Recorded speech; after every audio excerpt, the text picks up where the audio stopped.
Salve geral, começando agora mais um podcast O Pior do Brasileiro, o seu podcast nesta quarentena semanal em que nós discutimos as incongruências tupiniquins. O podcast O Pior do Brasileiro, você sabe, está disponível em todos os agregadores de podcast. E quando eu falo que está disponível, eu peço a gentileza que você nos dê a sua estrelinha, que você assine o nosso podcast aí no seu agregador favorito. Se quiser comentar conosco durante a semana, você pode comentar no próprio agregador ou ainda mandar um e-mail para a gente. O Pior do Brasileiro podcast @gmail.com. Ele está ligando aí a tela aí, mas beleza, tudo vai dar certo. Hoje nós preparamos um programa muito legal para vocês. Mas, meu querido Marco, que já está aqui comigo, meu querido Jason, que também está comigo, na semana passada, nós falamos sobre empatia. Vocês lembram disso? Que a gente comentou sobre faltando empatia, tendo empatia, etc.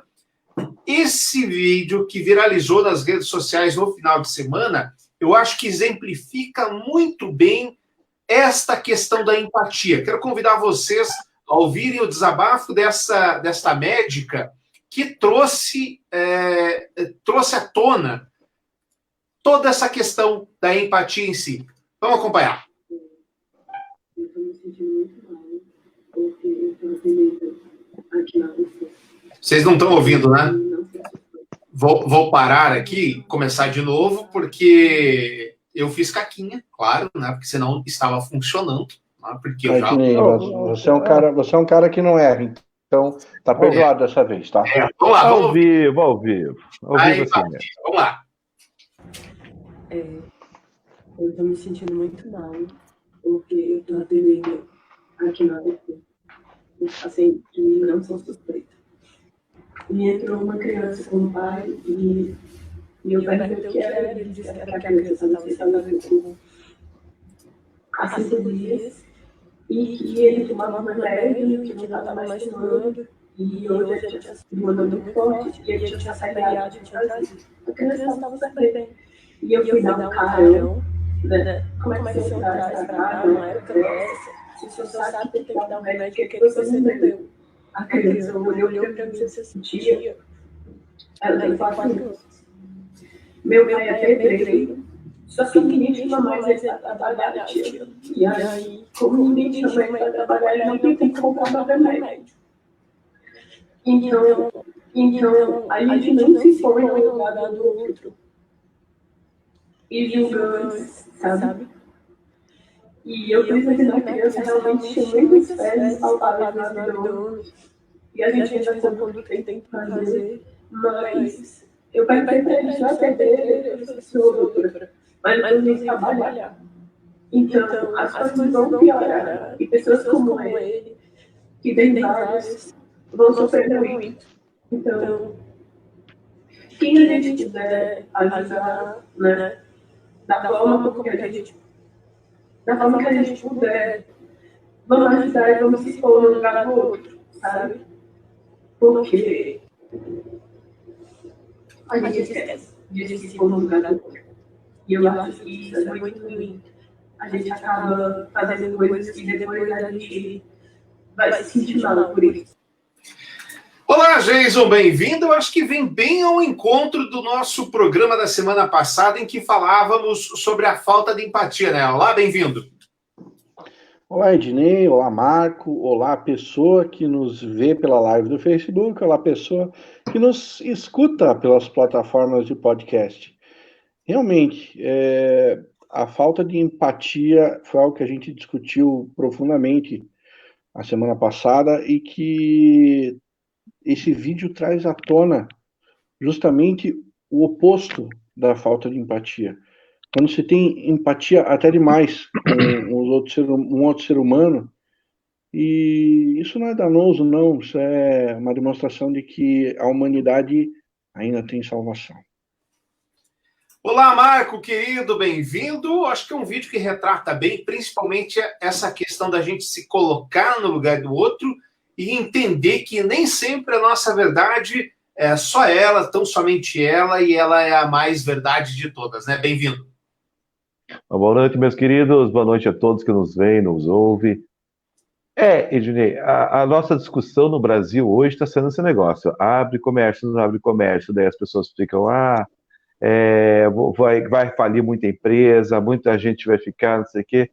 A gente não vê os auxílios emergenciais saindo na época certa, tanta gente que fica aí em análise. E daí é fácil você julgar, né? Você não julga mais. Acho que quando você começa a olhar uma pessoa apenas, é fácil você ter empatia. Né? Quando você começa a colocar tudo no balaio e você começa a discutir situações, aí não se tem empatia, porque fica brigando um lado com o outro. Né? E isso que acaba, às vezes, aflorando nas mídias sociais.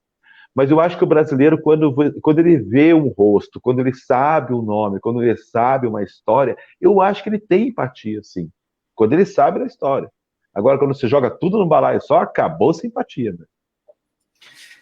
Eu não sei se isso é empatia, Marco, ou se é vergonha. Porque é aquela abertura que eu faço aqui todo episódio do nosso podcast. É a 6ª temporada, né, Geison? Salvo engano, é a 6ª temporada que a gente tá. É aquela coisa que a gente faz, que a gente fala, que a gente pensa, mas dá uma vergonha danada. E talvez quando você olha ali aquela coisa com rosto, a vergonha ela fica mais estampada, ela fica mais na tua cara ali. Você não tem meio como fugir. Sabe aquela coisa de galera? É fácil você entrar em briga quando tá em galera. Tem galera, vamos pra briga e beleza. Agora, quando você não tá, fica mais complicado a situação. Você precisa enfrentar e participar com argumentos das coisas. Hoje pela manhã, o Haroldo, que inclusive está perguntando cadê o Tramujas? Boa pergunta, Haroldo. Cadê o Tramujas? Ele me mostrou um vídeo, não sei se vocês viram, tem um canal de um cara que é policial civil do Rio Grande do Sul. Só que ele é, ao contrário dos policiais civis, do Gabriel Monteiro, ele é um policial civil da esquerda. Ele é esquerdão. Até vamos ver se a gente acha aí um vídeo para colocar. E ele fica confrontando as pessoas, aquelas pessoas que, quando estão lá no público, cheio de gente, pensam uma coisa. Quando são confrontadas com ele, já pensam uma coisa diferente. Então, discordando um pouquinho de você, eu acho que é mais vergonha do que qualquer outra coisa, viu? Verdade. Até porque quando você fala, tipo assim, tivemos 26 mil mortos no Brasil. Tá, e daí, né? Agora, morreu a tia minha aqui, não sei o quê. Puxa vida, meu Deus do céu. É bem isso mesmo. Ou morreu um artista conhecido, tal e coisa, daí você fica mais complicado. A Camila também está conosco. Camila, nossa parceirona aí, todo o programa está conosco. E pelo que eu vi nas redes sociais dela, ela tá no norte do Brasil. Depois confirma aí, viu, Camila? Boa noite, bem-vinda aqui conosco. Nosso primeiro tema de hoje, meus queridos e queridas, é o transporte público. Vamos falar sobre transporte público de hoje e no futuro. Como é que vai ser, o que vai ser, quais são as premissas dele. Vocês usam transporte público? Muito pouco. Antes da pandemia eu usava. Antes da pandemia eu estava usando. Estamos falando além da pandemia, porque a pandemia é um movimento de exceção aí que a gente não pode nem contar muito, né? Você usava, né, Geison? Pelo menos me mandava umas fotos de arquivo. Sim, não, eu usava sempre. Deixava o carro com a minha esposa, que ela levava os filhos para a escola, e eu ia para o meu trabalho de ônibus, né? Uhum. Então, eu era usuário do transporte público. E qual que é a tua avaliação sobre o transporte público que você usava? A linha que eu pego é relativamente tranquila, principalmente em horários ditos como de rush, né? Horários de pico. É um ônibus que não tem muita gente, vou sempre sentado, né? Na verdade. Ia sempre sentado, tranquilo. A minha avaliação, o motorista é boa praça, é um cara legal, gente boa, cobradora, bacana. Eu me sentia sendo um serviço de chofer. Sem reclamações. Ô, Marco, já você, na tua aventura jornalística pelas terras cariocas, não pode dizer o mesmo do transporte público de lá, né? Ah, lá não, né? Lá não. E lá é engraçado, né? Lá é engraçado quando você tinha um pouquinho mais de dinheiro, você andava no frescão, né? O frescão era com o ar-condicionado, né? Com os vidros blindados e com o ar-condicionado. Você dava graças a Deus, tem dinheiro pro frescão hoje. Mas lá é terrível, né? Diferente isso? Sim, tinha diferença de preço, tem diferença de preço, né? E lá é terrível. Nossa Senhora, cara, pensa num trem ruim, é o transporte público no Rio de Janeiro. É gente saindo pelo ladrão, não tem horário de pico, não tem nada disso, os ônibus estão caindo aos pedaços. Depois até entraram alguns ônibus melhores, essa coisa toda, mas aquele ônibus que leva para a periferia, esse é um lixo. E daí você acaba usando as vans, né? Acaba usando as vans, aí você tem as legalizadas, você tem as não legalizadas. Lá tudo é assim, né, meu irmão? Tudo é uma alegria. Bom, Lá hoje... lá é o ninho do jeitinho brasileiro, né? É o berço do jeitinho brasileiro. Hoje, porque esse programa é chique, nós estamos recebendo aqui o presidente da Comec, o Gilson Santos. Oi, Gilson, tudo bem? Obrigado por atender o nosso convite. Oi, Dinei, boa noite a todos. Eu que agradeço aí a oportunidade de participar aí, de vez em quando tenho acompanhado vocês, ouvido também depois aí nos podcasts e, enfim, estou à disposição aí para a gente bater um papo. Legal, a gente estava falando, ô Gilson, o que você considera que é hoje o principal desafio do transporte coletivo, pelo menos que você tem enfrentado, que as pessoas em geral têm enfrentado? Olha, hoje o principal desafio é você equalizar hoje, né? O transporte coletivo tem aí uma longa história, né? Mas hoje, falando hoje, né? O principal desafio é você equalizar a oferta com a demanda. O que é isso? As pessoas, historicamente e naturalmente, seja aqui em Curitiba, São Paulo, em qualquer lugar do mundo, elas tendem a sair e voltar no mesmo horário. E isso no momento de pandemia, que como você me fez a pergunta hoje, é realmente algo que preocupa, porque elas continuam saindo e voltando no mesmo horário.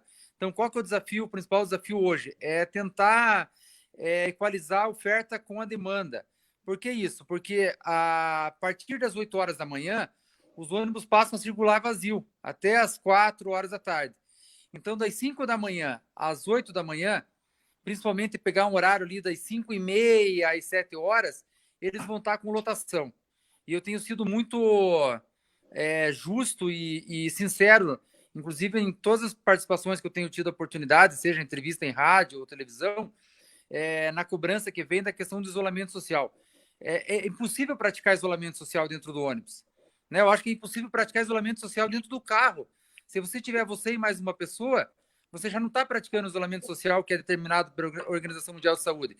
Agora imagine, Ednei, você que conhece um pouco até bastante da realidade da região metropolitana. Se eu fosse praticar isolamento social dentro de um ônibus, eu teria que sair com um ônibus de Quitandinha, com 6 pessoas dentro do ônibus. Quem que vai pagar essa conta? Né? Não, é você imaginou sair com um ônibus de Bocaiúva do Sul, de Itaperuçu, ou mesmo aqui, né? E qual que é o desafio nosso do transporte metropolitano? É diferente do urbano. Do urbano, enquanto o ônibus sai do Cabral e vai para o centro, vai para Rua Barbosa, ele vai e volta, o nosso está apenas vindo de Mandirituba, né? Então, são realidades distintas, não dá para comparar o metropolitano em relação à questão do urbano. Um ônibus no metropolitano, ele está saindo de Itaperuçu, passou Rio Branco do Sul, ele faz uma parada para embarcar um passageiro. Nesse momento, ele é ultrapassado por um bitrem carregado de cimento da Votorantim. Ele, por vezes, ele vem atrás desse bitrem até aqui na região já de Curitiba, porque ele não consegue ultrapassar, né? E aí causa todo o impacto em relação ao tempo. Mas, enfim, qual que é o maior desafio? É que no horário de pico, manhã e horário de pico à tarde, o ônibus tem lotação, né? A gente está tentando não ter a superlotação. E depois, às 8 da manhã, às 4 da tarde, ele está vazio. Nós estamos tendo um ônibus vindo de Quitandinha, de 4 Barras, de Campina Grande do Sul com 5, 6, 7, 8, às vezes até 3 passageiros. E agora, nesse momento agora, Ednei, por exemplo, se eu sair aqui na frente de casa, aqui na Rápida, que eu moro aqui na Rápida, sentido Colombo, vou encontrar diversos ônibus indo para Colombo com meia dúzia de passageiros, articulado, inclusive. Então, a gente fez conversa em concessão comercial, com Federação das Indústrias, com FACIAP, Federação das Associações Comerciais, para tentar sensibilizar nesse momento o patrão, o empregador, no sentido de que ele pudesse oferecer um horário diferenciado para os seus trabalhadores. Aliás, quem está indo trabalhar agora... Te interrompendo um pouquinho, e os amigos que nos ouvem aí do resto do Brasil, todas essas cidades que o Gilson falou são cidades da região metropolitana aqui de Curitiba. Te interrompendo um pouquinho, lotação em ônibus, em metrô, nesse tipo de coisa, tem no mundo inteiro. Se você vai para Paris, tem metrô lotado. Se você vai para Tóquio, tem metrô lotado. Se você vai para Nova York, tem metrô lotado. E, basicamente, os motivos são os mesmos, né? As pessoas começam a trabalhar no mesmo horário e terminam de trabalhar no mesmo horário. Por que você acha que essa resistência das empresas, do comércio em geral, em alternar esse horário? Seria bom alternar esse horário para ter uma maior distribuição de passageiros ou dar elas por elas, no caso do transporte? Assim, eu acho que é cultural. Como é que a gente muda a cultura, né? Leva, às vezes, décadas ou até, sei lá, não sei. Mas parece mesmo que é cultural, né? Então, veja, assim, por que a empregada doméstica ela tem que chegar às 7h30, 8 horas no trabalho? Ela não poderia chegar, de repente, 9h30? Assim, enfim, né? Estamos falando da região metropolitana aqui de Curitiba, que a gente, boa parte, trabalha em atividades como emprego doméstico, portaria, entre outros, né? A gente poderia ter, de repente, turnos diferenciados. Então, é uma tentativa, a gente está tentando. Agora, por exemplo, está uma discussão aqui em Curitiba da reabertura dos shoppings. Quando os shoppings voltarem, eles vão voltar todos no mesmo horário? Vão voltar no mesmo horário do comércio? Tem uma alternativa, de repente, de mudar isso, ampliar, reduzir, né? A questão é essa dificuldade mesmo. Olha, assim, eu tenho recebido muitos questionamentos por conta dessa preocupação das pessoas dos ônibus lotados. E aí eles me perguntam o que é o governo, a Comec está fazendo para que os ônibus não andem lotados. Em horário de pico, o que a gente está fazendo? Ofertando o máximo possível nesse momento de veículos e ainda aqueles questionamentos, assim, e nos terminais, as pessoas estão se aglomerando, como é que faz? Olha, eu acho que nesse momento, nenhuma pessoa que mora no planeta, não vou exagerar, talvez tenha alguém que mora isolado e que talvez não tenha visto falar do coronavírus, mas vamos dizer assim, vamos puxar então para a realidade do transporte coletivo.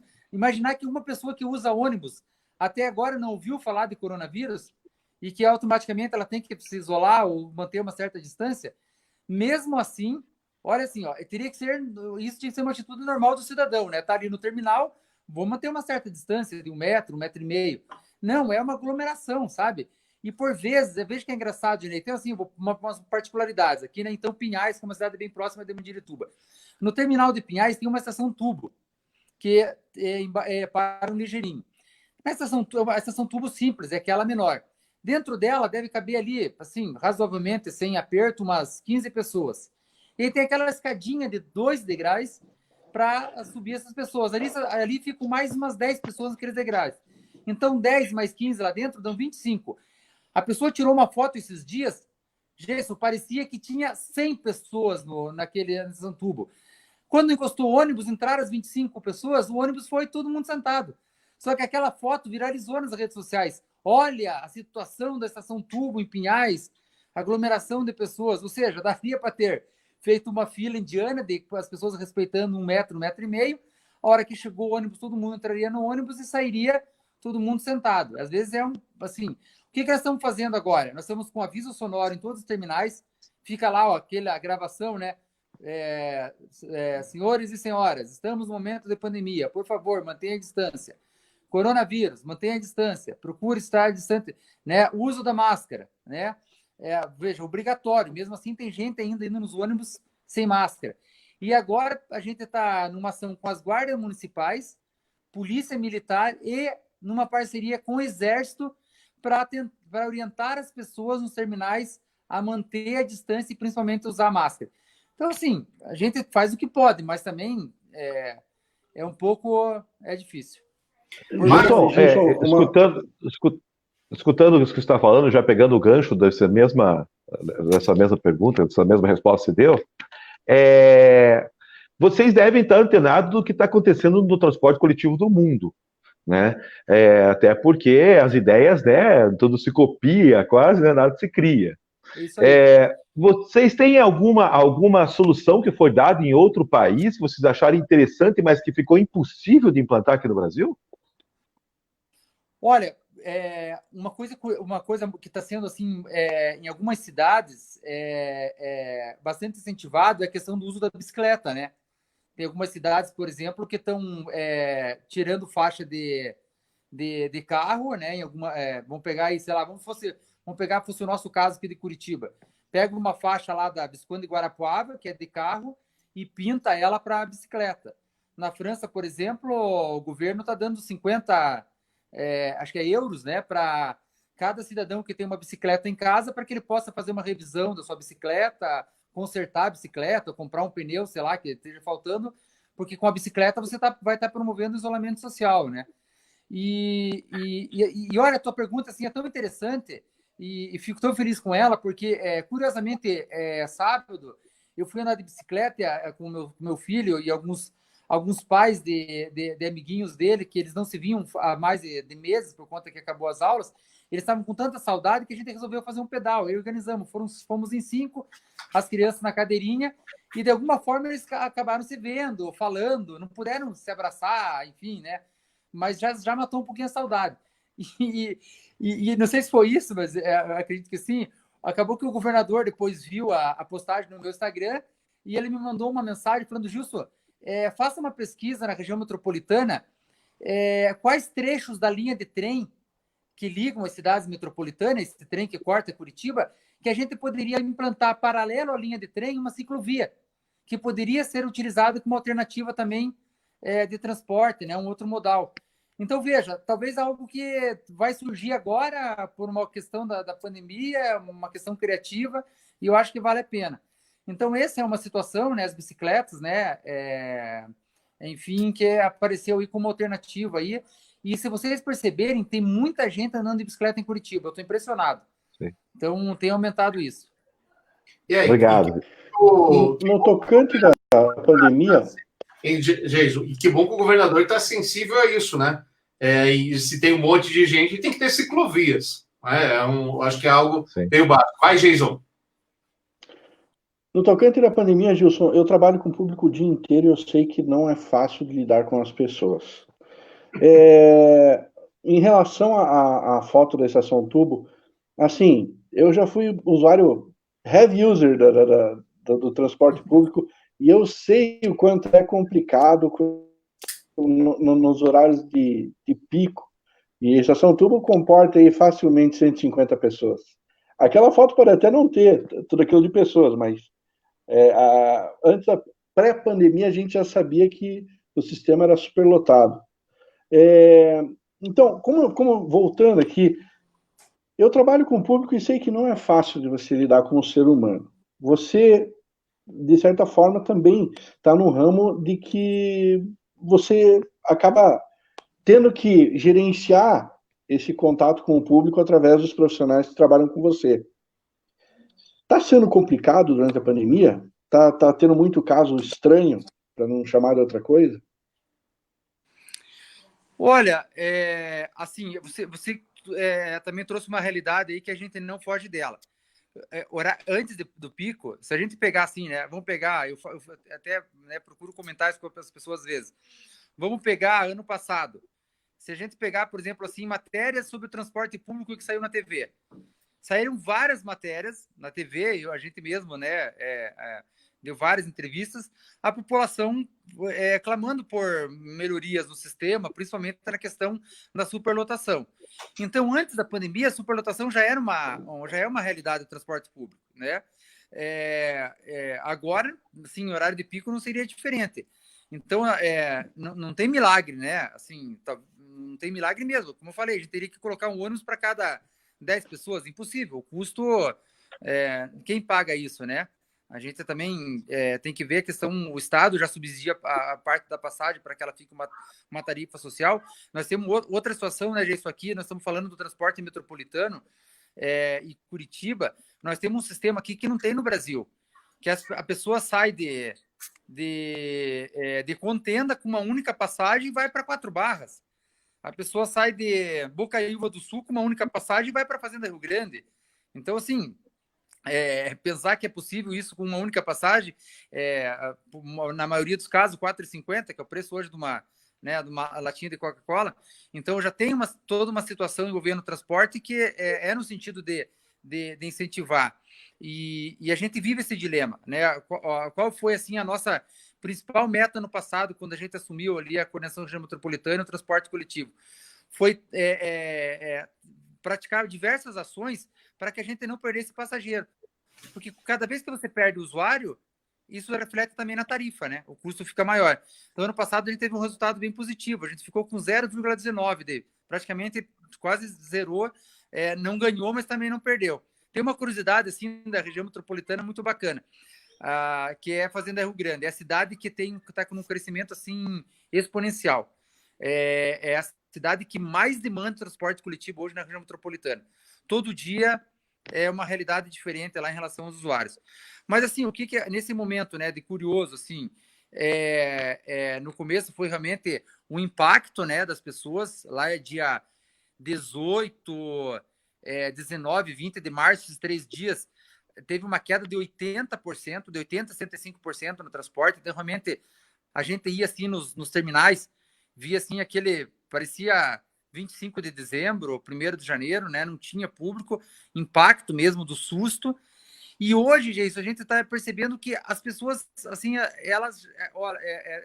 até eu tomo cuidado de falar isso, mas as pessoas estão assim, como se fosse assim, ó, cara, eu tenho que sair de casa, colocar o uniforme do Superman no peito e vou enfrentar o transporte coletivo e o terminal e vou para cima, porque o que está acontecendo? As pessoas não estão mais realmente também, né?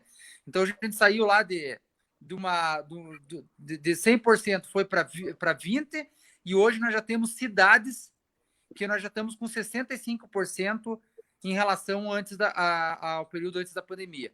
Principalmente essa região aqui de Rio Branco do Sul, Itaperuçu. Então, é perceptível que as pessoas, a cada semana que passa, por mais que a sua atividade profissional não voltou ainda, mas ela não está conseguindo ficar. Ela tá enfrentando, como eu falei, ela está saindo para fora de casa porque ela está sentindo uma necessidade de ver o mundo lá fora. Que pelo menos se cuide, né? Mas, o Geison, com relação a isso que você falou, só dando um voto aí para o Gilson, eu acho, é o único gestor que eu conheço que não é gestor de gabinete. Você liga às 6 da manhã, ele está no terminal lá do PQP, dos cambal, dos curva do mundo lá da vida, ele está lá falando com o povo. A senhora está gostando do ônibus, a senhora acha o ônibus ruim, a senhora acha o ônibus bom, e no meio da galera lá, sem problema. Gilson, deixa eu te convidar para assistir uma matéria, já te dispensando dentro dos 20 minutos, uma matéria de 1997, que fala aqui sobre o futuro do ônibus. Como é que vai ser, como é que não ia ser. Vamos ver se isso se revelou, aconteceu ou não. Das grandes cidades vai desaparecer. Parece promessa, mas quem viu de perto o ônibus do futuro também custou a acreditar. Do desenho até ficar pronto foram 18 meses de trabalho. O ônibus é movido pela mesma turbina dos caças da Força Aérea da Suécia, que só é acionada nas estradas. Aí eu notando um barulho assim meio diferente, né? Turbina de avião, que brincadeira. No centro da cidade, um conjunto de baterias mantém o motor elétrico funcionando. Sem poluição, seguro. O interior do ônibus também é igual ao de um avião, e não estilhaça em caso de acidente para não ferir os passageiros. Câmeras no lugar de retrovisores. E no centro de uma cabine que parece de uma nave espacial, o piloto entende mais de computador do que de volante. Nunca vi isso, né? Pensei que era o disco voador que tinha descido aqui. Do futuro direto para alguns pontos em Curitiba. Não é só o design que é arrojado. Um sistema de suspensão ativa abaixa o ônibus na hora de recolher passageiros. Mesmo quando ele abaixa, né? Porque ele abaixa assim para você subir, também não dá para sentir nada. O ônibus que custou 7 milhões de dólares rodou pelas ruas de Curitiba e deu oportunidade a alguns passageiros de pôr o pé no futuro. O casal Alceu e Ivone Tramujas gostou do que viu e não quis perder de jeito nenhum a primeira viagem no ônibus que só deve rodar pelas ruas daqui a 20 ou 30 anos. Coisa do futuro mesmo, né? Não queremos nem sair mais. Posso não alcançar quando ele for circular diretamente, mas pelo menos já provei e sei que é bom. Obrigado. Tramujas.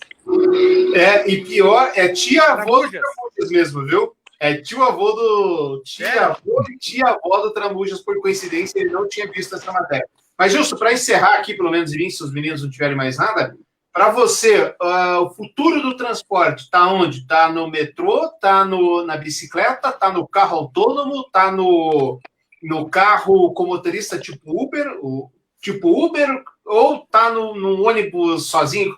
Aonde está o futuro do transporte público? Eu acho que o futuro está em você usar o menos transporte possível. Você ter cada vez mais a possibilidade de ter o trabalho perto da sua casa, e se você conseguir trabalhar em casa, melhor ainda. Mas o fato de você realmente poder ter atividade profissional próximo da sua casa e que você possa alternar, principalmente a forma de você se transportar, eu acho que aí seria um resultado plausível para que as pessoas tenham mais qualidade de vida. E eu falo isso com muita sensibilidade, Dinei, porque para a gente é uma escola você saber que tem uma senhora, uma menina, um rapaz, que 5 horas da manhã entra num ônibus lá em Areia Branca dos Assis para poder começar a trabalhar às 7 horas da manhã aqui em Curitiba. E depois, à noite, ela sai daqui de volta às 5h30, 6 horas da tarde, para chegar lá 7h30, 7 horas, enfim. Então, eu sempre faço essa conta, Marco, enfim, todos aí, Geiso, Dinei. Vamos pegar assim, a pessoa que, não vamos nem falar de 2 horas, vamos pegar uma pessoa de Rio Branco, Itaperuçu, Bocaiúva, Tijucas do Sul, enfim, Agudos do Sul, Contenda, que ela gasta 1h20 para vir, 1h25 para vir, 1h25 para voltar. São 2 horas e 1h15, 2 horas e meia entre vir e voltar. Vamos somar isso na semana, né? Nos 5 dias da semana. Aí some no mês, certo? Aí multiplique por 12, que são os 12 meses do ano. Já imaginou, gente, você chegar no final do ano com 40 horas e chegar para uma pessoa e falar assim, olha, esse aqui é teu presente de Natal. Você tem 40 horas da tua vida para você fazer o que você quiser. Você pode ficar com teu filho abraçado, você pode ver um bom filme de televisão, você pode pescar, você pode ligar para os amigos para jogar um futebol. Você tem 40 horas a mais que você ficou dentro de um ônibus, que você tá para buscar o teu sustento, você ficou ali cerceado, enfim, né? Foi a tua única opção e você está ganhando de presente essas 40 horas.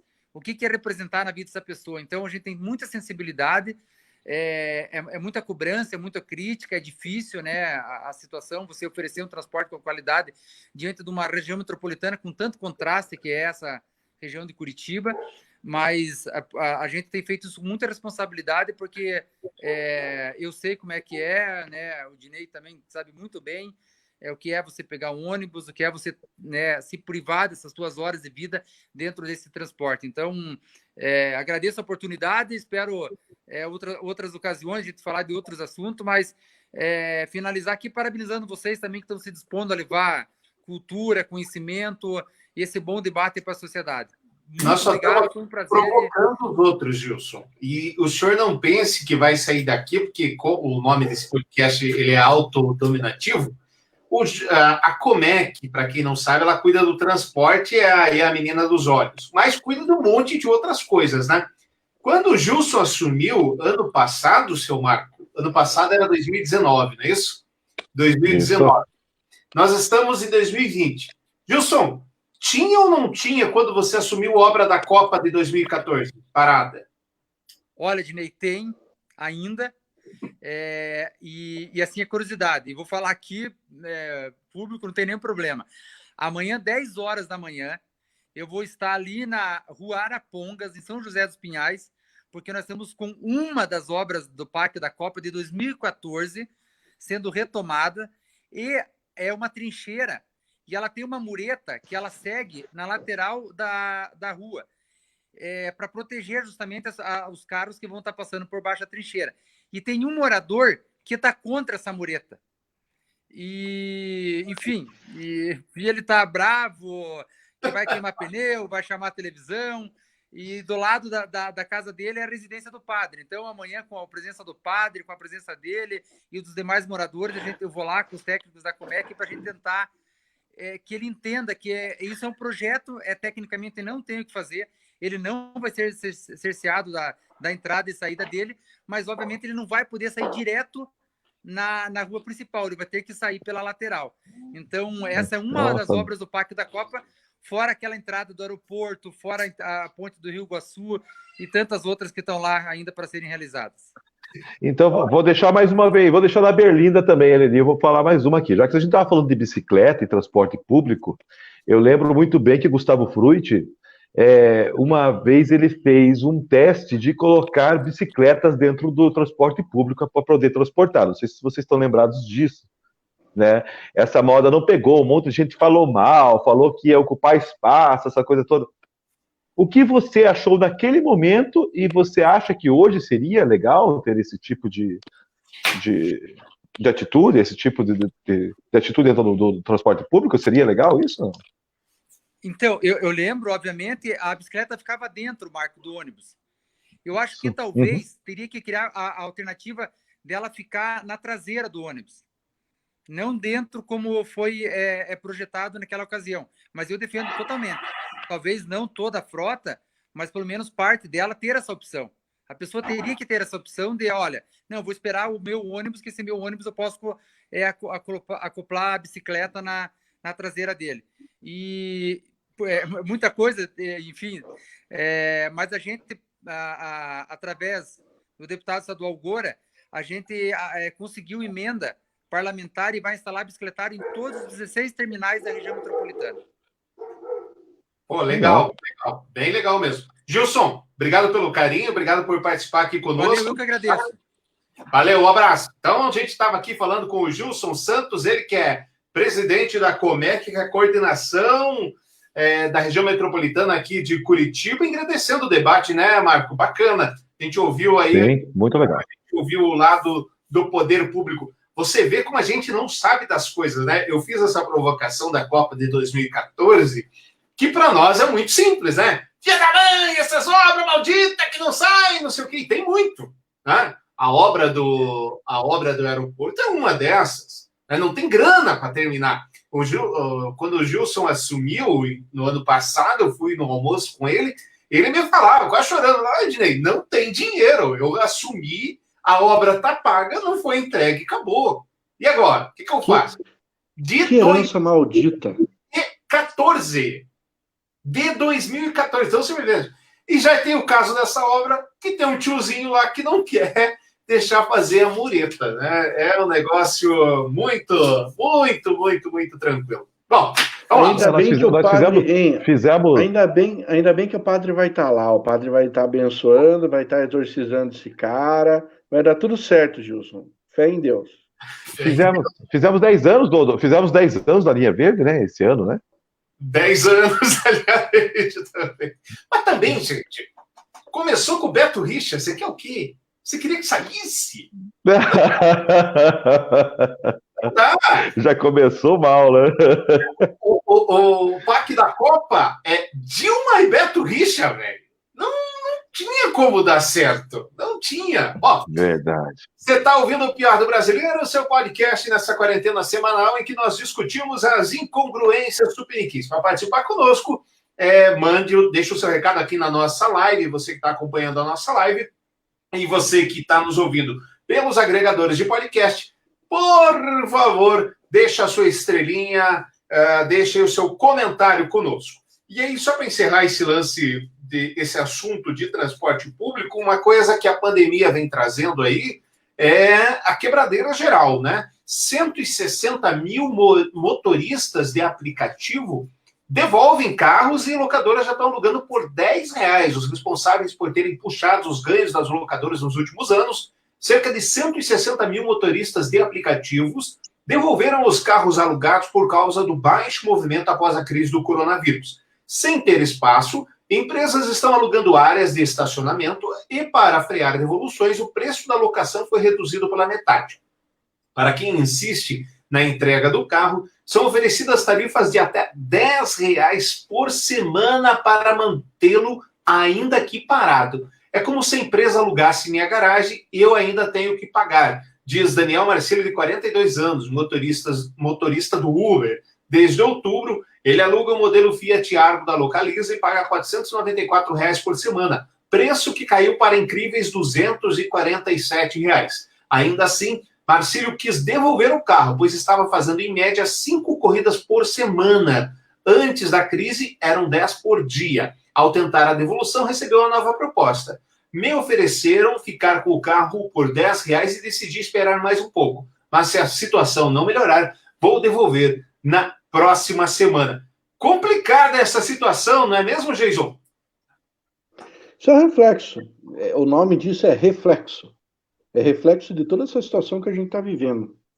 E não pense que as coisas vão se resolver assim muito rapidamente. Eu não quero ser pragmático, mas, cara, isso aí vai longe ainda, vai longe. E eu não vejo não vislumbro a possibilidade de a gente voltar a viver como vivia antes disso. E aí, Marco, se estava difícil para o pessoal o Uber, muito poucas pessoas tinham Uber como profissão. Tipo, escolhi ser Uber na minha vida. Escolhi para minha vida. E nada contra. Beleza, escolheu. Eu, inclusive, peguei um Uber que o cara falou, olha, a minha vida, eu não sabia o que eu queria ser na vida. Sabia que eu não queria ser a minha profissão, não lembro o que ele era. Quando chegou o Uber, eu descobri, eu quero ser Uber. Mas tem muito poucos, né? O Uber era encarado mais como um bico, o cara que estava desempregado, o cara que estava ainda se recolocando. Se a situação estava ruim com o Uber, sem o Uber, deu uma piorada, né, Marco? Sim, com certeza.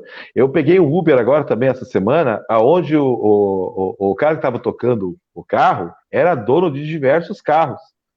Ele falou que ele já não dirigia faz tempo, já, e ele teve que voltar a dirigir para colocar um carro, tirar uma pessoa e ter um sustento um pouco maior. Ele me falou que ele estava trabalhando o dia todo e tinha conseguido R$100, o que normalmente ele já estaria com R$500, entre ele e os carros que ele também tem. Eles estavam com R$100 dentro da frotinha que ele tem ali, que eu não sei de quantos carros eram. Agora, eu tenho o relatório da Movida, que a gente investe, às vezes, na Bolsa, e a Movida já contava com isso.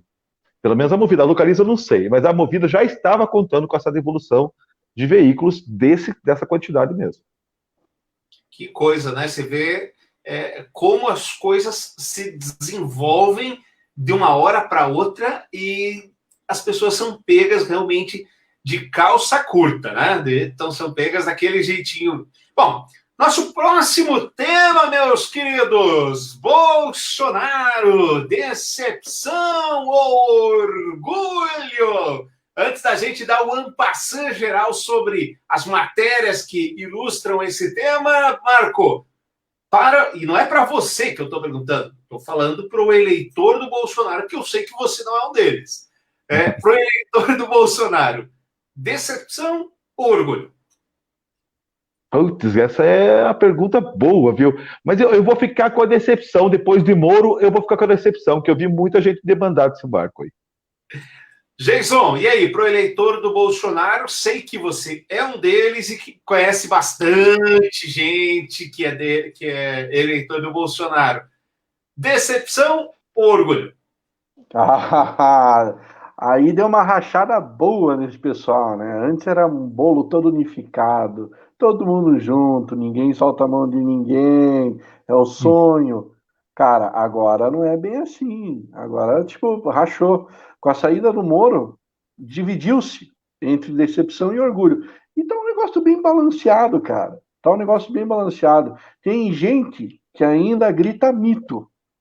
Mas vale lembrar que ainda tem gente falando volta Lula. Exatamente. Então, quando a gente pensa que as coisas assim estão ruins, sempre tem o cara que vai para o passado, que lá no passado ele acha que a vida dele era maravilhosa, né? Que a vida dele era tudo de bom, e grita, volta Lula, fora não sei quem, fora aquele outro, e etc. Realmente é triste. Mas vamos lá. A nossa mente tende a romantizar o passado. Isso é uma verdade. É verdade. Inclusive tem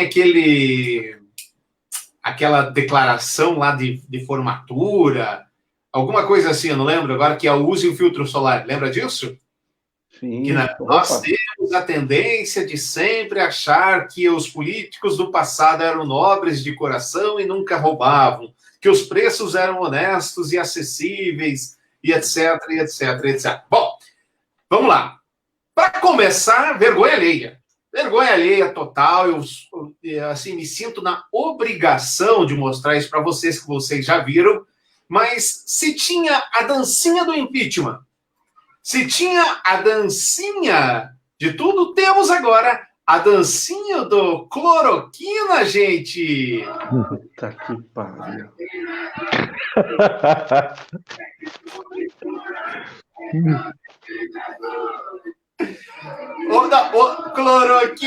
Cloroquina tem no sul. Eu sei que tu me curas em nome de Jesus. Não, mais um. Eu sei que tu me curas em nome de Jesus.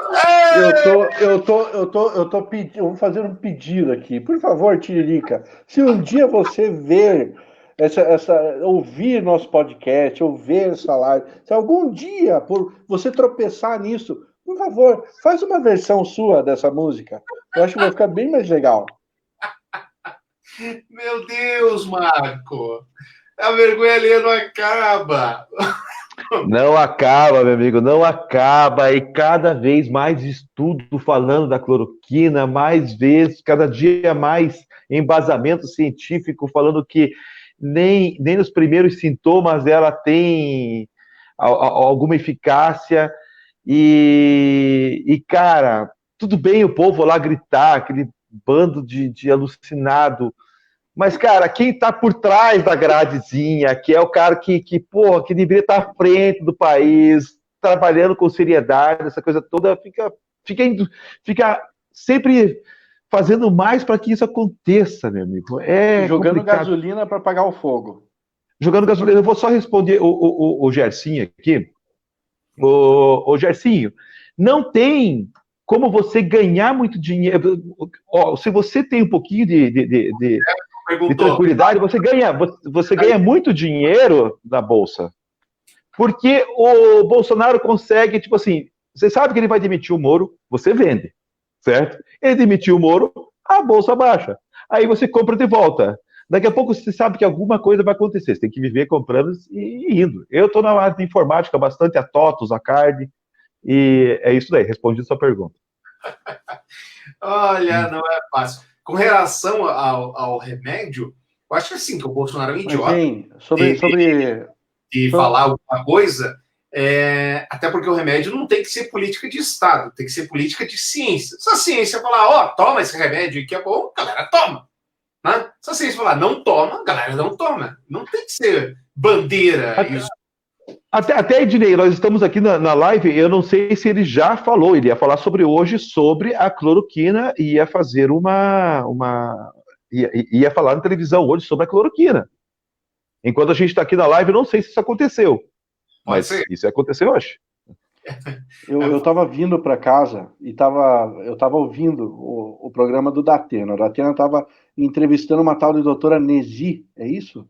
É a que está cotada para ser ministra da Saúde, doutora Nisi.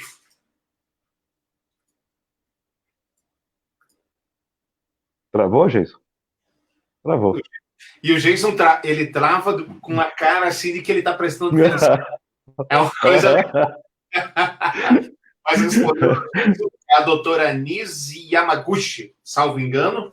ela está cotada para ser ministra da Saúde, e, aliás, é qualificadíssima, é super qualificada, ela tem tudo quanto é título possível, mas ela vai contra a maioria dos médicos.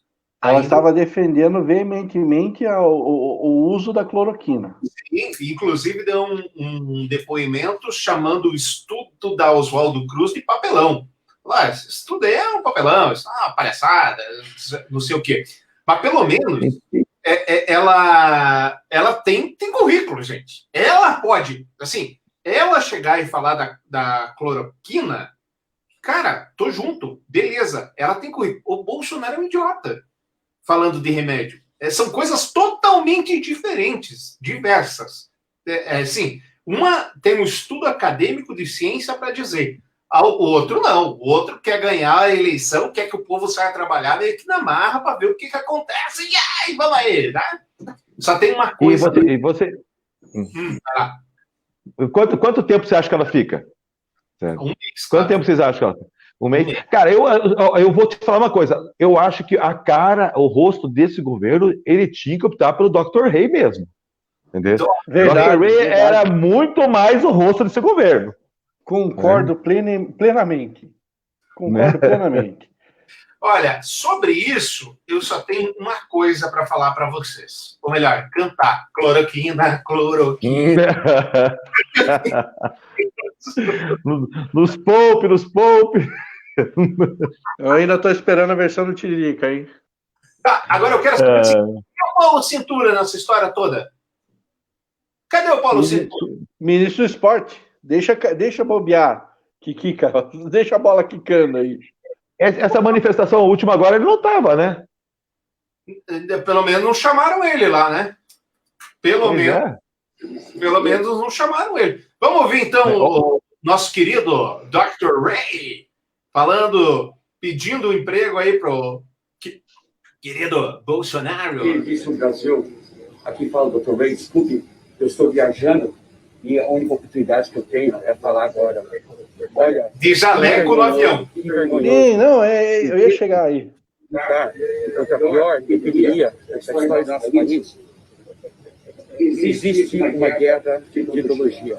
Em vez de tentar ouvir, nós estamos brigando um com o outro na ideologia. O Brasil está numa queda livre. Você viu a estatística dessa semana no povo. E no momento mais precisamos... Blá, vamos para frente. Hepatite, MERS, SARS, dengue. Houve mortes tristes, mas não foi no fim do mundo. Se nós fechamos a economia para sempre, 10 anos, 1 ano, 6 meses, o Brasil entrará numa depressão. Repare na máscara dele onde é que está, né? É isso que eu ia falar. Eu estou reparando na moça ali tirando as bagagens. Depressão de 1929, 1930. Só os suicídios, que é outras doenças que tem na rua. Então, mas eu também trazer ideias novas. No caso, fazer os livros de fora, mas talvez trazer ideias novas. O Fernando Henrique, outra ideologia. Mas ele salva o Brasil no real. Perdeu o emprego. Então, gente, eu trago ideias de fora. Estados abre hoje no Brasil. Então, gente, vamos proteger a economia. A economia vira para ficar pior do que Bolsonaro. Quero ser considerado cidadão, também tem direito de ser considerado ministro da saúde. Porque o Brasil tem queda livre. Muito obrigado, Brasil. Amo vocês, internados do Brasil. Amo vocês. Estou muito preocupado com a situação brasileira. E o mundo está começando a alcançar o Brasil. São entre os 5 países mais criticados do mundo.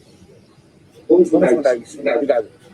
Muito bem, e aí ao pedido do Dr. Ray, que também é brasileiro, ele lembra, né? Apesar de ser uma estrela norte-americana, ele também é brasileiro e está querendo o emprego dele, Jason. Por que não? Pergunto a você, por que não? Why not? Cara, o Dr. Ray é perfeito para esse governo. Eu acho. Só que daí mora um pequeno porém. Cada vez que o ministro vai aparecer mais do que o próprio bolso, ele acaba... Tirou minhas palavras. Ele acaba caindo. Tirou minhas palavras. Ray, ele é uma estrela. Ele nasceu para brilhar. Então, ele vai aparecer muito mais do que o bolso. E, cara, fazendo uma observação sobre o uso da máscara dele, quem usa máscara com o nariz para fora, assim, é a mesma coisa. Eu vi a tua postagem, senhor Jason Vendramin. É igual usar o pinto para fora da cueca, a cueca só escondendo a sacola e a pingola para fora. É a mesma coisa de usar a cueca assim. Então, usa a máscara direito, seu jegue. Fica a dica. Se quer ser ministro, né, tem que ter o mínimo, né, de compostura, pô. Olha, vou te falar uma coisa, cara. Parece aquelas entrevistas de emprego. Tá, por que você gostaria de estar nessa empresa? Por favor, eu sei o que eu vou fazer. Eu trabalho em equipe. Sabe? Mas o Geiso tirou bem da minha boca que eu ia falar mesmo, né? Tipo assim, acho que ele só não foi. Nem pensamos em ter ele porque ele vai aparecer mais do que eu. Então, não. Peraí, tá ok? Deixa pra lá. Tá ok. Aí não dá, tá ok? Tá ok. Não tô cansado de aparecer? Não pode ser mais do que eu, tá ok? Você imagina o protocolo da quarentena do Dr. Ray, né? Atenção, você põe pepinos in the eyes, olhos, e fica de repouso quando puder, ok? Você que foi pela Covid e depois terminar, vamos fazer uma cirurgia plástica para tirar a marca da traqueotomia. Puxar aqui um pouquinho. Usando uma modelo gostosa para ficar riscando, né? Ai, meu Deus do céu. Quem usa máscara, como é que é, Jason? Quem usa máscara, fora. Tá aí, ó. Usar uma máscara com o nariz para fora é como usar uma cueca com o piu-piu para fora, o bilá. Você esconde a sacola e deixa a mangueirita para fora. Usa a máscara direito. Vocês não valem nada, viu? Esse é o fato, vocês não valem nada. Bom, continuando aqui a nossa viagem pelo tema de agora, Bolsonaro tem reprovação de 73% em Santa Catarina, estado do qual teve 76% dos votos em 2018. 3 de cada 4 moradores da Grande Florianópolis reprovam a gestão do presidente Jair Bolsonaro sem partido ao combate do novo coronavírus, segundo pesquisa realizada pela empresa Marketing Loop e Associados. Hoje de manhã, o Haroldo me falou uma boa, que assim, o Bolsonaro é considerado um dos 5 piores líderes do mundo no combate ao coronavírus. E olha que o Trump mandou a galera tomar desinfetante. Então você vê. Então você veja como é coisa ruim. Enfim, essa é uma pesquisa que retrata muito bem que o Brasil vive, apesar de com todos os senões possíveis, uma guerra midiática também com relação ao novo coronavírus. Por quê? Porque Santa Catarina, de fato, é o local do Brasil em que nós temos as maiores manifestações contra o fim de qualquer tipo de quarentena. Foi talvez o primeiro local do Brasil a abrir mão desse tipo de coisa, de quarentena e etc. E teve aquela cena bizarra do shopping, do Blumenau Shopping lá, né, que o rapaz com instrumento de sopro recebeu a todos. Não sei, gente, eu confesso que eu acho que o eleitor bolsonarista raiz, que são 30%, assim como tem o eleitor do Lula raiz, 30%, eles não se arrependem em momento algum, aconteça o que acontecer, faça o que fizer ao presidente. Eu acho que não chega. Isso não quer dizer que ele vá ser eleito eternamente. Não é isso. Isso quer dizer que precisa que outra pessoa tenha mais que os tais 30% para que ele ganhe. Eu não vejo ele perdendo essa estirpe, não. E não vai perder mesmo, porque gado é complicado. Eu ia falar a palavra aqui, mas não pode, né? Gado é Não. complicado, cara. Gado é programa de complicado. família. O gado não enxerga, o gado não vê, o gado não olha, o gado não analisa. O boiadeiro toca o berrante e o gado vai. Não adianta. Isso não adianta. E tem gado que é da esquerda, tem gado que é da direita. Sabe? Tô eximindo quem vive em cima do muro, assim como eu? Tô eximindo. Mas Tamo junto, tamo não junto. tem, não tem. Se você. É o que a gente bate tanto na tecla desde que a gente iniciou esse podcast. Não tenha político de estimação. Não adote um político. Ninguém. Não existe político que mereça a sua adoração. Político foi feito para você cobrar ele. É diferente. Bom, seguindo aqui, uma coisa que ficou extremamente mal explicada, Marco. Extremamente mal explicado. Nome usado por Bolsonaro em exame do filho é do filho da responsável pela coleta. O nome que consta do exame de Jair Bolsonaro para a Covid-19 é do filho de uma das responsáveis pela coleta do material utilizado na análise. Rafael Augusto Alves da Costa Ferraz, tem 16 anos, e é filho da tenente-coronel Maria Amélia Alves da Costa Ferraz, aliás, nome bonito, diga-se de passagem, farmacêutica que trabalha no Hospital das Forças Armadas. A informação foi revelada pelo jornal Correio Brasiliense e confirmada ao Estadão pelo Ministério da Defesa. Maria Amélia era quem coordenava a coleta das amostras para o exame de Covid-19 do presidente e de seus assessores, além do envio do material para o laboratório Sabin, responsável pelo exame, em consonância com a equipe médica da presidência, do intuito de proteger e garantir confidencialidade aos exames do presidente da República, foi sugerida a utilização de um pseudônimo, sendo que o nome que lhe ocorreu naquele momento, afirmou a defesa em nota. No mínimo, né, Marcão? Algo estranho, né? Só para contextualizar, o Bolsonaro foi obrigado por lei, pelo STF, a entregar os seus exames, que teria feito 3. Ele entregou 3 exames com um nome, acho que era Ayrton, eu não lembro, outro com esse nome que acabou de ler, e todos eles negativo. Depois de uma viagem de uma comitiva dos Estados Unidos, em que, dos 22 que estavam nesta comitiva, 18 testaram positivo para um novo coronavírus. Entre os 4 que não foram positivos, o Bolsonaro, o filho do Bolsonaro, o ministro Ernesto Araújo e o quarto nome está me fugindo, agora eu não lembro do quarto nome. Os demais todos testaram positivo. Sem fazer a tal da teoria da conspiração, estranho, né, Marco?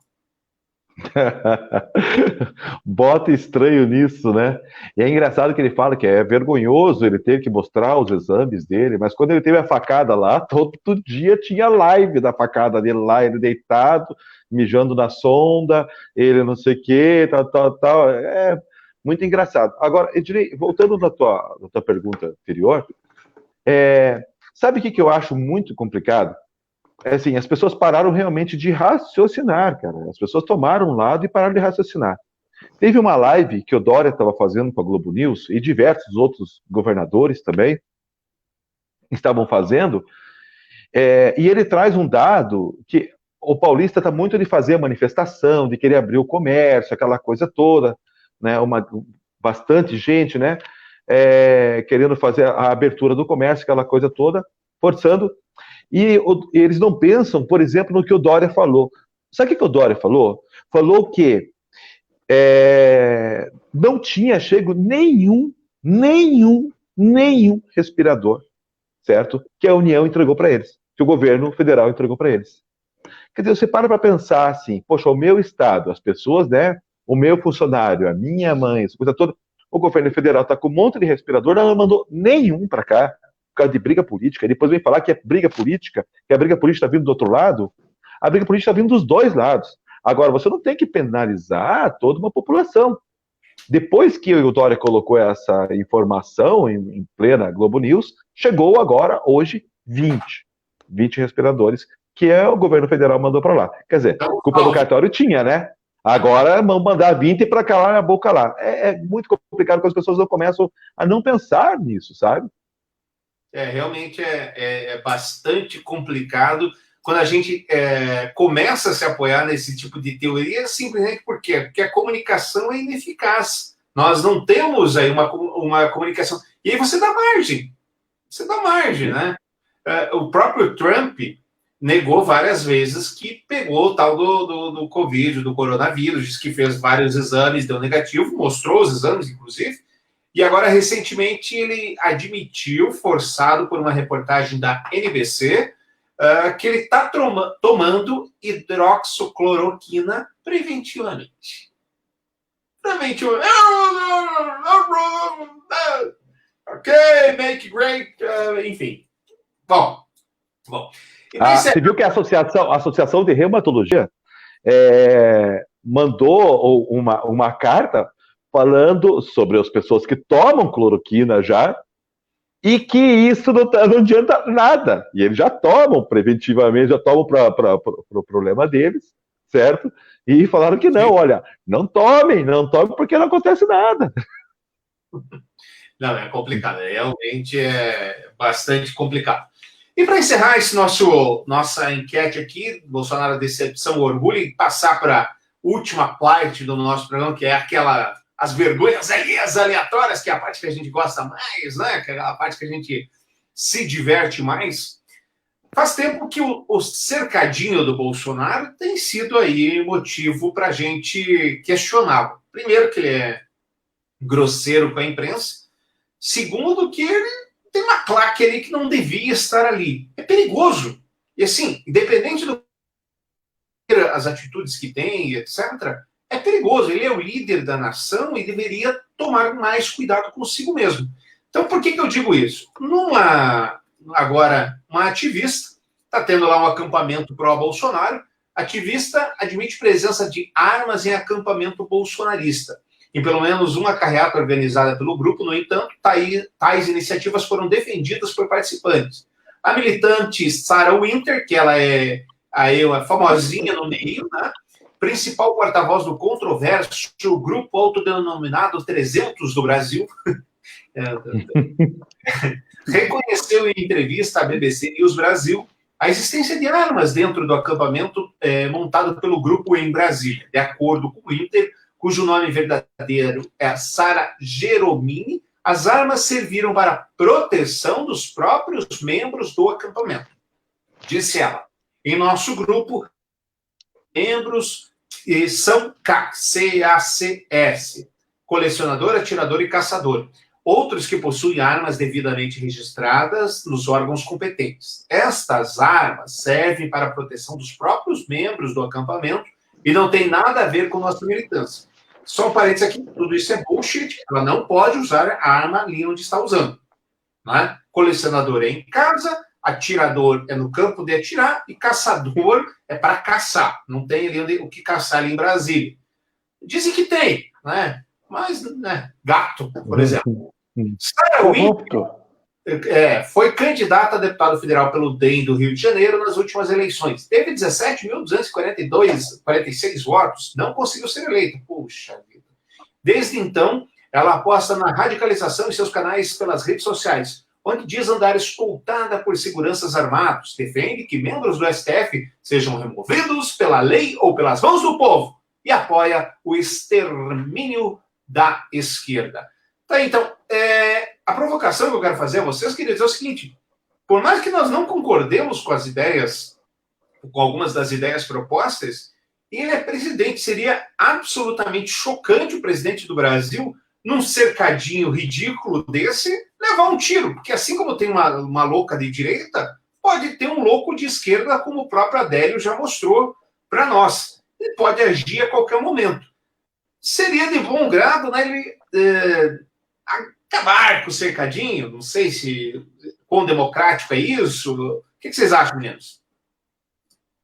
Acho que acabar com o cercadinho não tem problema ele fazer o cercadinho. Então, o problema está no que ele fala, no que ele incentiva, né? E ele incentiva esse tipo de manifestação, certo? Ele incentiva esse tipo de pessoas acabarem fazendo lá os 300 pelo Brasil, né? Olha, eu vou te falar uma coisa, certo? Menos pior é até o MST, que pelo menos tem alguma coisa por que lutar, entendeu? Porque, pelo menos, os caras, por mais que tenha um monte de roubalheira, eu não sou a favor disso, né? Sou a favor, sim, de uma reforma agrária, mas não com uma luta dessa forma. Mas os caras, se for colocar na balança, a mesma coisa para pior. Sabe que esses 300 me remetem àquela redublagem que foi feita. Os 300 que o cara, no final, tem que falar, ô, Leônidas, você tem que ver melhor essas tretas que você arranja aí. Sabe? É ridículo, é ridículo. Eu já disse uma vez aqui, aliás, já disse várias vezes aqui, a lei é a lei e ela deve ser cumprida. Eu acho que deviam dar uma fiscalizada legal lá nesse acampamento. Se você tem porte de arma, você tem direito de estar com a sua arma, ok, beleza. Coisa que, assim, eu acho que vai ser meio difícil de você encontrar um porte legítimo de arma. Se você for colecionador, o lugar da tua arma não é aqui, é na tua casa. Ah, você é caçador. Então, o negócio é você estar lá no meio do mato. Ah, você é atirador esportivo. O que você está fazendo aqui? Aqui não é stand de tiro. Então, cara, tem que se cumprir a lei. Se fazer cumprir a lei. Sabe, esse tipo de pessoa é o tal é o redneck brasileiro. O redneck americano, ele cultua armas, cultua a força dos veículos e tudo mais. A gente tem a nossa versão redneck do Piniquim. As pessoas que pedem o fim do STF, não sei o que, nem respeitam a lei. Querem falar o quê? Sabe? Tipo assim, você tem que respeitar a lei para você poder falar alguma coisa. Porque se você pede o fim do STF, é porque, em teoria, o STF não está cumprindo a lei, né? Então, você quer tirar por algo que você também faz? Não faz sentido. Não sei se vocês assistiram, fica a dica aí para o nosso ouvinte, para você, Infiltrados na Clã. Assistiram? Belo filme, bem bacana o filme. Eu vou anotar aqui. Infiltrados, conta a história do detetive que se infiltrou na Ku Klux Klan americana, baseada em fato real. Inclusive, o cara que é o chefão lá está vivo até hoje e foi um dos comandantes daquele movimento em Charleston. Lembra? Que um carro atropelou um monte de gente, etc. Muito interessante, vale a pena ver. Bom, vamos ver. Rapaz, não sei onde é que assisti. Acho que foi no Telecine, mas realmente não sei. Tem que dar uma procurada. Vamos dar um bizu aí no discurso da moça? Vamos ver como é que é o discurso da nossa querida Sarah Winter. Sarah Winter falou aqui sobre a traição da Antônia Fontinelli. Essa menina não é atriz? Vamos ver o que a Antônia aprontou. Fala, Antônia. Sarah, quer dizer, Winter. Como é que vocês estão? Tô fazendo umas lives esses dias, eu não tô gravando tanto no canal, mas hoje eu quis gravar no canal, vocês se desinscrevem. Mas olha, eu que vim da esquerda, eu vejo as coisas de fora e eu preciso falar. Veja só, gente, ela veio da esquerda. Não sei se vocês sabiam disso? Que ela tinha... Não. Essa informação é nova para mim. Então o problema é ela mesmo, né, cara? Pois é. Marcos, você tirou a piada de mim. Desculpe. Vem pro centro, minha querida. Vem pro centro, que aqui você... Pro centro não. Aqui você é feliz, minha querida. Aqui você pode transitar, né? O que você acha certo, você vai pra lá. O que você acha errado, você vai pra lá. Aqui dá pra transitar. Bom, eu vou falar... Vamos ver o discurso da querida. Eu quero criticar a Antônia Fontinelli. Eu quero criticar primeiro quem subiu ela lá em cima, né? Porque a culpa desses daí. Certo. Então agora ela viu. Vocês assistiram o vídeo? Se vocês não assistiram, eu vou deixar aqui. Nem tem ela metendo pau no presidente. Puxa, presidente. Não, a única, ela fala, ela morde e assopra, ela morde e assopra, morde e assopra. Eu acho que o presidente não pode ser retirado agora. Agora, tá? Se você entende bastante de semente, eu acho que o Bolsonaro não deve ser. Não, agora não é uma boa hora. Que ridículo. Esses dois brigando em público num momento com esse. Ela expôs o presidente ao ridículo. Oi, Ednei. Quantas visualizações tem esse vídeo que eu não estou enxergando? O que é? Quantas visualizações tem esse vídeo que eu não estou enxergando daqui? Ah, rapaz, deve ter bastante, porque não... E aí, deixa eu tudo ver bem? aqui. Meu nome é Sara Winter, Fala, Sara. família. Como é que vocês estão? Estamos bem, tudo tranquilo. 82 mil visualizações da treta Jair Bolsonaro versus Antonelli, isso? Antonielli. Meu Deus do céu, né? Meu Deus do céu. Fontinelli. Inclusive, ela é ex-mulher do diretor Daniel Filho. Pronto, tá? Tô situado agora quem é a Fontinelli. Tem um canal no YouTube que falou mal do presidente e nós só não entendemos porque nós não entendemos de semântica. Vocês não entendem nada de semântica, meus queridos. Bom, é isso então. Vamos seguindo o nosso... Você está ouvindo o Piada Brasileiro, seu podcast, nessa quarentena semanal em que nós discutimos as incongruências tupiniquins. Para participar conosco, nós fazemos a nossa live toda segunda-feira, 8 e pouquinho da noite. Mas, durante a semana, estamos nos principais, estamos em todos os agregadores de podcast e lá você pode discutir conosco, lá você pode comentar, lá você pode se inscrever, pode assinar nosso podcast, pode dar as estrelinhas que nós vamos ficar muito felizes. E agora começando, vamos falar, meus queridos, vamos falar do que a gente gosta mesmo, que é de ver o povo passando vergonha. E para começar, por que não? Estamos nós numa reunião tentando encontrar um meio termo nesse Brasil baronil. A gente volta a trabalhar? Não volta a trabalhar? Faz o que nessa vida? Faz uma live com um cara pelado! Ai, cara. E ainda é o Guedes que dá a dica, viu? É o Guedes que dá, tem um peladão aí, ó. Durante videoconferência. Gente, isso é sério. Pareceu tomando banho durante uma videoconferência. Tava uma galera, tava o Bolsonaro, tava o Paulo Guedes, tava o Paulo Scaff, só gente, assim, só gente grande. Aí, de repente, né? Ô, Paulo, tem um colega aí no último quadrinho que saiu fora, tá ok? Ele se dirigiu ao Paulo Guedes, que estava ao seu lado. Ao ser alentado, o ministro da Economia afirmou: tem um cara tomando banho aí, peladão, tem um peladão aí, fazendo isolamento em casa e tal, beleza? O cara foi com calor com a conversa, foi tomar um banho frio. Bolsonaro respondeu: infelizmente nós... Era um quadro sinuoso, mas nós vimos, infelizmente. O homem que aparece tomando banho também é conselheiro da Fiesp. Vamos escutar esse áudio sensacional, esse áudio que merece a nossa atenção, caso ele venha a funcionar, evidentemente, né? Pelo jeito não vai ser o caso, porque senão ia ficar fácil demais essa história. Vai dar. Mas o gostoso é quando é difícil. Eu acho assim, o Bolsonaro falou assim, cara, vamos achar alguém aí, porque já que nós mandamos embora o Alexandre de Frota, vamos colocar alguém no lugar dele aí, tá ok? Entendeu?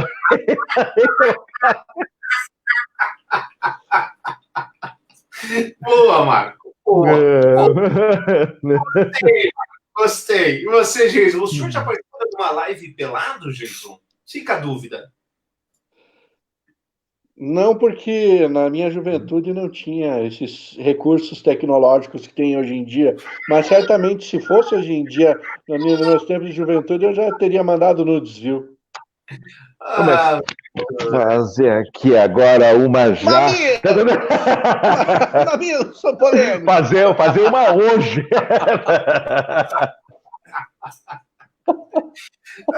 Meu Deus. Ainda bem, viu, gente? Ainda bem. Bom, semana passada a gente conheceu uma cidade nova aqui no programa, não foi? Vocês lembram o nome da cidade? Sim, Trizidela. Trizidela, né, nos agraciou com uma entrevista que ele deu no programa de TV, reclamando, porque as pessoas não estavam fazendo isolamento social. E ele dizia, olha, quem não quiser fazer social, tudo bem, nós temos caixão também, não tem grima nenhuma, a vida é boa, segue o baile aí. Mas não é que ele teve que voltar à tona porque as pessoas não quiseram aceitar o convite, Marco. As pessoas se recusaram. Teve o cara, lembra? O apresentador, o que mais me impressiona é o cara ficar na beira do rio ali, vendo a água passar, vendo as meninas passar. Vendo as meninas? Vamos ver o que o querido prefeito, da querida atriz dela, voltou ao mesmo programa, só que dessa vez com máscara, a falar sobre os casos de coronavírus na cidade. Como é que a gente vai resolver esse caso? Trizidela do Vale. Fala aí, meu querido. Por que eles controlam? Porque lá, se o cabo não respeitar, ele vai pro cacete. Ele vai pro pau. Aqui no Brasil, com essas serragens dessas leis vagabundas, os vagabundos que estão no meio da rua, como os vagabundos que nem aquele que deu aquela remada na cabeça do guarda municipal. Um fala da puta daquele, o cara trabalhando, ele falou, mas não se preocupe, não me dá um rapaz, velho. Mas sabe quem é tu, mas sabe quem tu é. Tá entendendo? Aí não vou cagar, aí a gente é pai, com amor, com a família, tudo minha paz. Que eu gasto 10, 20, 30 meninos morrendo, vai correr pra cadeia. Asilado. Como é que a vida do Rafael tá trabalhando? Tá organizando o trânsito. E não pararam no momento da rua. Não tá fazendo nada, atrapalhando o trânsito. Então, beleza, então eu tô dizendo aqui que a partir de hoje a conversa é outra. A polícia está autorizando a fazer trabalho extensivo. E vai fazer. Cumprir a lei. É um decreto de isolamento, vai todo mundo ali na sua casa. Isolamento para fazer dentro de casa, não é na calçada, não. As coisas estão sérias. Então só estou dizendo isso aqui para depois, quando começar a mortandade de gente, não vim querer culpar prefeito A, vereador, governador, não. Cada casa tem que fazer sua parte. Meus queridos, aí o prefeito ficou bravo, Geison, ficou bravo. O senhor, por exemplo, já ia culpar nesse prefeito aí, Geison. Você sabe que me faltam palavras e, se me permite, eu vou parafrasear Léo Stronda. Caralho, o maluco é brabo, porra. Esse aí eu não queria sair no braço com ele, não. Não, acho que aí eu ficaria com o meu comércio fechado. O cara é brabo, meu. Não ia arriscar, não. E aí, Marco? Cara, esse cara é dos meus, né, meu? A gente ó, eu sei o quanto eu me seguro para não falar palavrão aqui, entendeu? Para deixar uma coisa um pouco mais alto nível. Mas eu adorei o filho da puta! Ou não sei o que, o caralho, tá entendendo? Pelo jeito é assim que o povo entende. E, cara, uma das coisas que eu acho mais legal no nosso Brasil, cara, é essa diversidade de sotaque, velho. Eu acho muito legal. Eles devem tirar sarro da gente aqui, a gente tira sarro deles lá, mas é isso aí mesmo. Tá pensando que o quê? Bando de Kenga, lá na canto, lá não sei quem, tá. Muito legal. Isso me remete aos tempos de Mococó. Aqui do podcast, infelizmente, vamos passar rapidamente para alguns assuntos. Um assunto bem mais leve, olha só, porque live, meus queridos, live, você sabe, a gente já falou aqui que as lives são sensacionais. Por quê? Né? Rolou a live do Wesley Safadão, faz xixi na sunga durante live de Safadão e Ferrugem, que eu confesso, não sei quem é, zoa. Quem é Ferrugem? É o cara de alguma banda? Tava ali o Wesley. Eu ia te perguntar isso, Ednei. É o quê? Eu ia te perguntar isso. Quem é Ferrugem? Gente, olha a carinha dele. Aliviou. Se mijando. Que filha da puta! Gente do céu! Isso é Brasil, meus queridos! Deus pessoal! Me corrija se eu estiver enganado, mas o Tirulipa é filho do Tiririca, não é? Isso mesmo. Eu imagino o Tiririca ligando para ele. Menino, por que foi que você fez xixi, menino, na live, menino?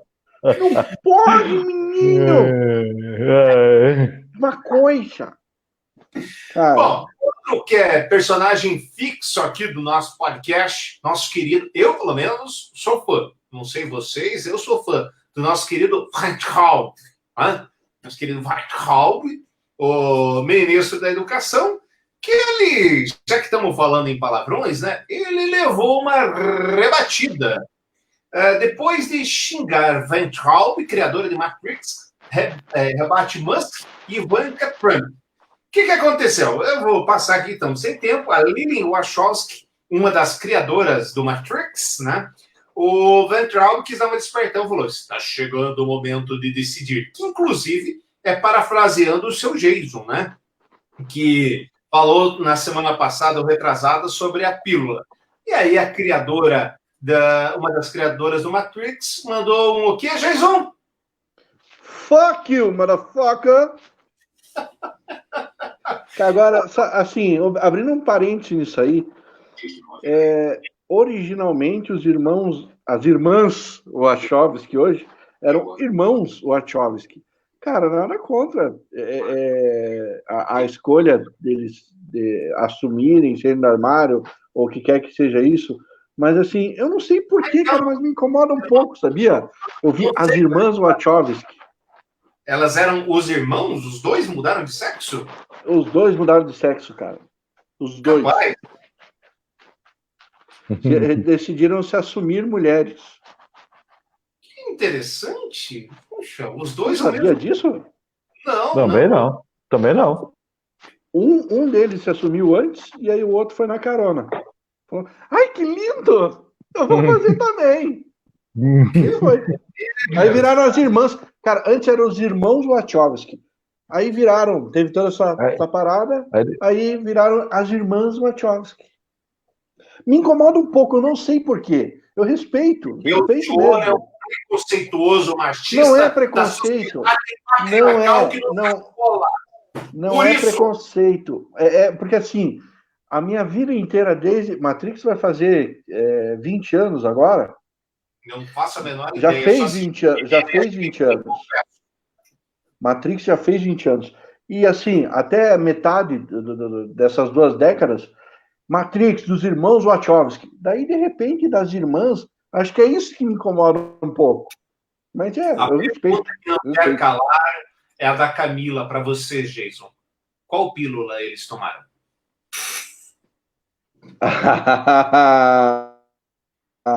Aí cabe a cada um decidir, viu? Bom, vamos lá. Vamos no pique, pessoal. A gente falou para vocês lembram que o Bolsonaro não é mais presidente. Na semana passada a gente trouxe essa notícia aqui, que foi lá, é uma menina do Nordeste que é presidente. E não é que uma menina virou vereadora e não pôde receber o auxílio da Caixa. A moradora tenta provar que não é vereadora. Em Ponta Grossa, aqui no Paraná, Simone Domingues descobriu que a política eleita, ao ter negado o auxílio emergencial, uma situação inusitada, impediu que Simone Domingues, residente do Costa Rica, em Ponta Grossa, jamais ouviu falar, recebesse o auxílio emergencial do governo federal, no valor de R$600, que começou a ser pago no último mês de abril. O motivo, a mulher não atenderia as condições para receber o benefício porque a cidadã é político eleita. A mensagem foi recebida na manhã desta segunda-feira. Que coisa sensacional, as pessoas... Olha só, tá aqui, motivo cidadão político eleito. As pessoas vão descobrindo os cargos que elas têm e não sabiam, Marcos.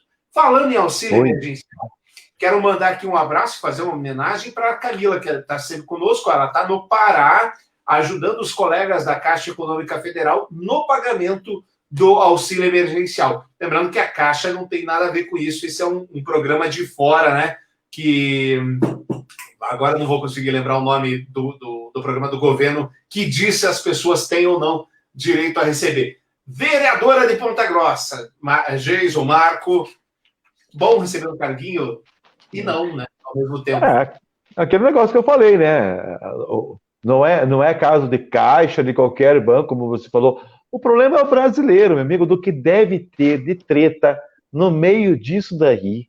Do que deve ter. Bem, a gente viu os militares recebendo, 76 mil militares receberam o auxílio emergencial. Os militares, aqui os militares são corretos, são certinhos, os militares receberam isso daí. Imagina o tanto de treta que não deve ter. O tanto de treta que você não deve ter. Com certeza. Data prévia. Obrigado. Você sabe que eu vi... Quem pode e não pode. Eu vi um outro caso, aqui em Curitiba mesmo também, de um outro rapaz que não recebeu o auxílio emergencial, e a justificativa é que ele estaria exercendo cargo eletivo. Aí ele foi procurar, ele procurou os meios de comunicação e ele falou que realmente ele concorreu a vereador nas eleições passadas, não foi eleito, mas a justificativa para ele não pegar o auxílio emergencial é que ele estava exercendo o cargo eletivo. Então não foi só ela, não. Será que ela concorreu a alguma coisa nas eleições passadas? Segundo ela, não. Segundo ela, não. Bom, a questão do lockdown, a questão da quarentena está fazendo algumas coisas mais bizarras. A gente já trouxe um prefeito, você lembra, Jason, que fez um decreto para a galera fazer oração. Pois bem, olha que beleza essa matéria da Globo News aqui. Um decreto convoca jejum de oração no interior do Mato Grosso do Sul. Então, o interior do Mato Grosso do Sul... beleza, que beleza, parabéns, né? Não vou conseguir mostrar aqui para vocês. Mas, mais uma vez, a gente misturando política com doença. Para finalizar, a penúltima matéria, então não é para finalizar, né, Ednei? Lockdown por gênero está causando confusão aqui no Paraná. Olha só o que aconteceu. A quarentena contra o novo coronavírus no Panamá, não no Paraná, é rigorosamente fiscalizada. O sistema imposto pelo país permite que homens saiam às ruas em um dia e mulheres em outro. Mas isso tem sido usado por alguns como desculpa para atacar membros da comunidade trans. O que acontece? Né? Mônica Mônica é excelente cozinheira, como muitas pessoas, durante o lockdown imposto por causa do novo coronavírus, ela faz refeições elaboradas para se distrair. Numa quarta-feira do mês passado, Mônica pensou em fazer frango marinado e um molho de tomate picante com arroz. Isso é uma informação muito útil, né? Ela já tinha a maioria dos ingredientes, mas precisava do frango. Então, vai fazer... Meu Deus. Olha a pegadinha, olha a pegadinha. Então, deixou sua pequena Olha a pegadinha. Porto da cidade do Paraná, que ela compartilha com membros mais afastados da sua família para ir ao mercado do bairro. No caminho, passou por um grupo de mulheres, algumas delas de braços dados com os filhos. Fazia mais silêncio do que o habitual no bairro, pois o governo havia acabado de introduzir uma nova medida para conter a disseminação do coronavírus, permitindo que as mulheres deixassem suas casas para comprar itens necessários às segundas, quartas e sextas-feiras, e homens às terças, quintas e sábados. Aos domingos, todos têm que ficar em casa. É uma situação bastante diferente, hein, Jason? Falando em tomar as pílulas. Ela sai que dia, Jason? Acho que ela pode sair todo dia. De Dia das Mulheres, ela sai toda maquiada, toda bonita, toda produzida, toda montada. E no Dia dos Homens, ela põe uma camiseta, uma bermuda, amarra o cabelo, assim, que nem eu. Amarra o cabelo, sai, deixa a barba meio sem fazer. Pronto, passou. Pode ir. Dia é dia. Comentário machista deste episódio, Jason. Caramba, né? É mesmo, é. É mesmo, é. Ai, viu? Mas cara, o porquê essa divisão? Eu não entendi o porquê essa divisão. Não entendi mesmo. Pra mim tá parecendo fanfic isso aí. Parece fanfic. Pois é um rodízio sexual? É um rodízio, sabe? Não dá... Pois é, rodízio de gênero, não dá para entender isso daí. Mas tudo bem, né? Sai todo dia, então, né? Pelo que eu entendi. Cada um acha um jeito, né? Sei lá. Bom, gente, infelizmente vai ter que pular um monte de matérias aqui. Eu só quero dar um destaque aqui de algo realmente lamentável que aconteceu, que é uma repórter da Bandeirantes, novamente, os repórteres sendo agredidos em manifestações que estão ocorrendo lá em Brasília. Penso eu, que são legítimas todas as manifestações, ainda que inconstitucionais, mesmo aquelas que pedem fora STF, fora Maia, fora os Cambau 4. liberdade de expressão. Eu sempre defendo. Regime militar democrático. Volta à ditadura. Enfim, eu sou a favor. Eu acho que as pessoas podem se manifestar livremente, apesar das imbecilidades que elas falam, e falam bastante, né? Agora, o que não pode, para mim, é você perder a razão e agredir as pessoas. Olha só, a repórter da Band não estava incomodando ninguém, não estava enchendo o saco de ninguém, não estava fazendo nada. Aí, assim, sem querer, e a mulher ainda ironicamente pede desculpas, né? Ai, desculpa, foi sem querer. E joga uma bandeira na cabeça da mulher. Por quê? Para quê? Com que intuito? Uma das apoiadoras do presidente Jair Bolsonaro que circulou uma bandeira criticando ali. Cara, inclusive apareceu com a Dilma, uma mulher, né? Referindo aos jornalistas como lixo, ela balançava a bandeira. Então, isso é o final, né? Quando você perde para a discussão, quando a discussão perde para a briga, acabou. E, claro, esse é o reflexo de toda a arbitrariedade que é cometida quando um presidente manda um jornalista calar a boca, quando os apoiadores do presidente, a gente não teve tempo de mostrar o Weintraub lá querendo pautar a CNN, vocês lembram disso? Ele foi dar uma entrevista e falou assim, a gente não combinou isso. Como se precisasse combinar alguma coisa com o jornalista? Não precisa combinar nada. Né? Nós entrevistamos o Gilson aqui, que é um amigo pessoal meu, vocês perguntaram o que quiseram. Inclusive o Jason criticou lá o número de passageiros no tubo do ônibus. Jornalista não se pauta. Jornalista não se pauta. Jornalista, você ouve o que você não quer ouvir de jornalista. É isso. É ponto final. Quando você ouve o que você quer ouvir, é panfleto, não é jornalismo. Ou falei bobagem, seu Marco? De jeito nenhum. De jeito nenhum. Não tem que se calar mesmo. Eu acho que, cara, eu gosto desse tipo de jornalismo. Quando eu trabalhava no Rio, quantos cala-boca eu escutei?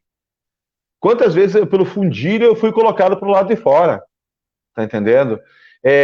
Quanto bate-boca eu tive, sabe? Tive uma câmera quebrada, sabe? Porque você não tem que se calar mesmo. Não tem que se calar. E assim, para mim, isso me dá mais gana ainda, tá entendendo? Se eu vejo que eu sou maltratado, é pior. Mas é muito pior, tá entendendo? Porque aí eu pego gana mesmo. Eu, quando fui sair da cidade de Maricá, certo? O prefeito perguntou quanto que eu queria na minha casa para eu ir embora logo. Tá entendendo?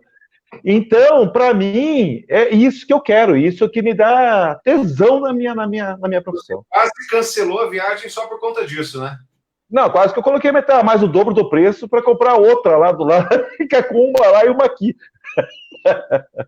É lamentável, é lamentável. Geis, algum comentário adicional? Eu sei que eu ultrapassei o tempo.